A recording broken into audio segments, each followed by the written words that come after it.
और विक्षेप उसी से संबंधित संस्कार जकड़ा हुआ है। भगवान नाम मुंह से निकलता नहीं है, भगवान कथा में आ सकते नहीं है। शुभ कर्म भगवान के लिए कर नहीं सकते हैं, ऐसा मल और उसके संस्कार होते हैं, इस जीव के चित्त पे पड़े हुए होते हैं। और आवरण कहते हैं इसी स्वरूप को जो इसका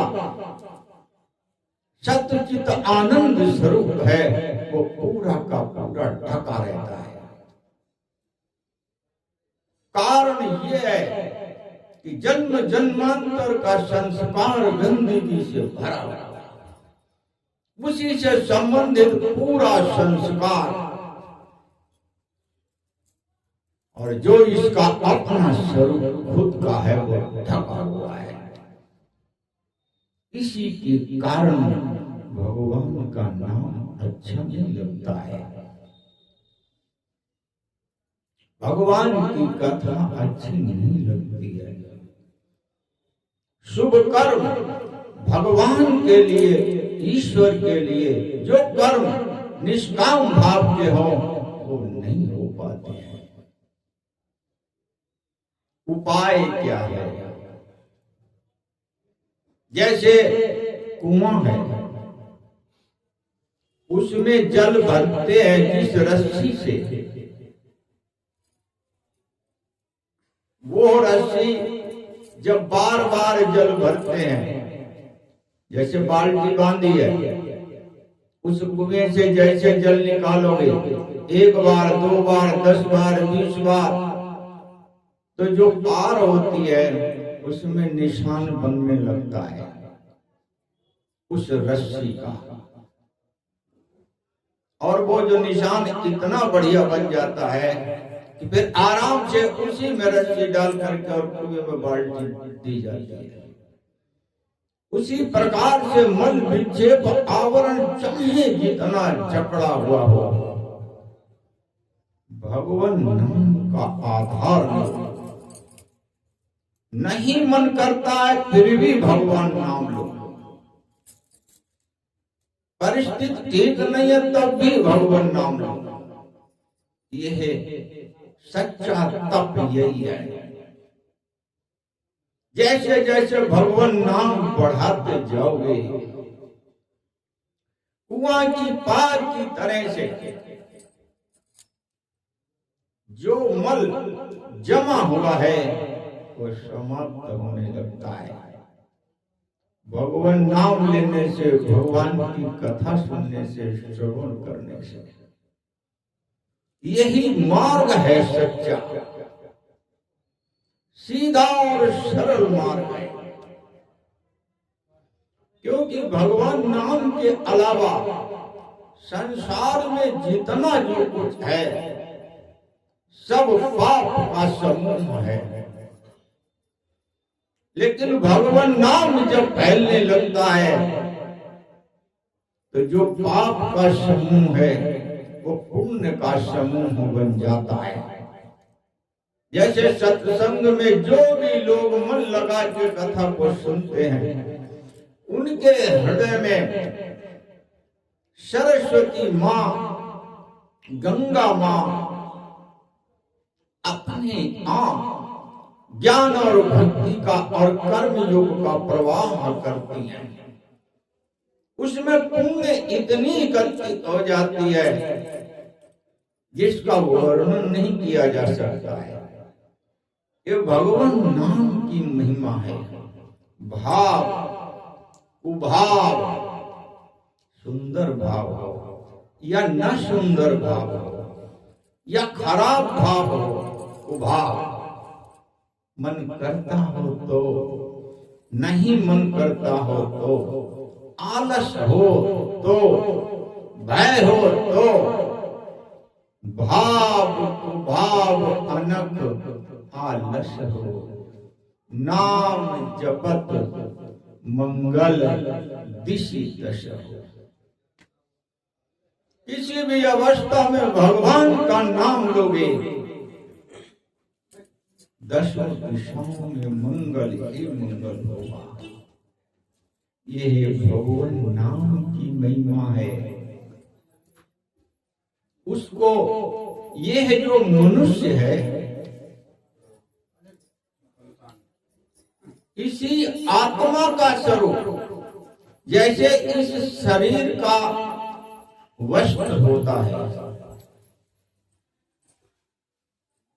और वस्त्र पवित्र होना चाहिए, अच्छा होना चाहिए। यही वस्त्र जब गंदा हो जाता है तो इसको उतारते हैं। अगर कोई दाग लग जाता है तो उसको साफ करते हैं। उसी प्रकार से इस आत्मा का जो वस्त्र है वो ये शरीर है। हालांकि आत्मा का कोई वस्त्र नहीं होता है।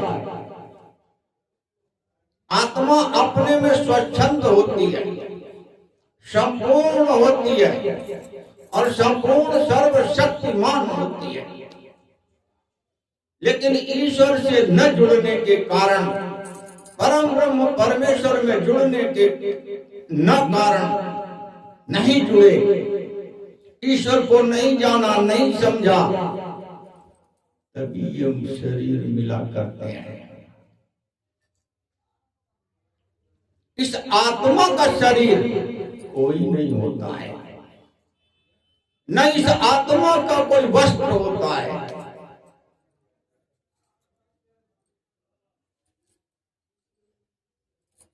लेकिन ईश्वर से न जुड़ने का जो संस्कार इस जीव का बनता है, उसके कारण इस शरीर का निर्माण होता है।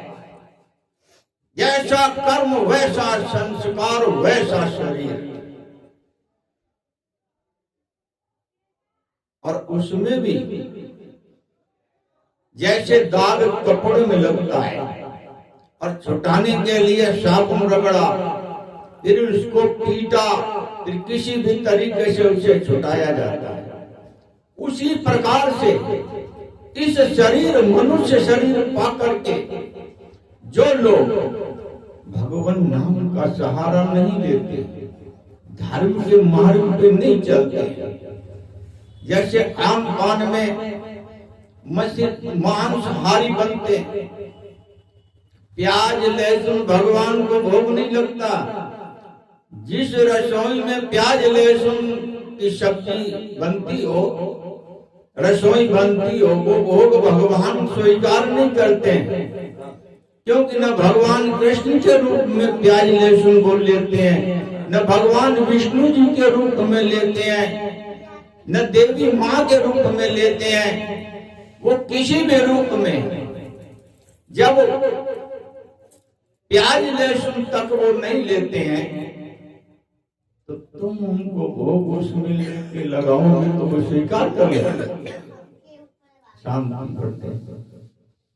शांति करते प्यार से बिठाएं। बोलिए सच्चिदानंद भगवान की। जब ये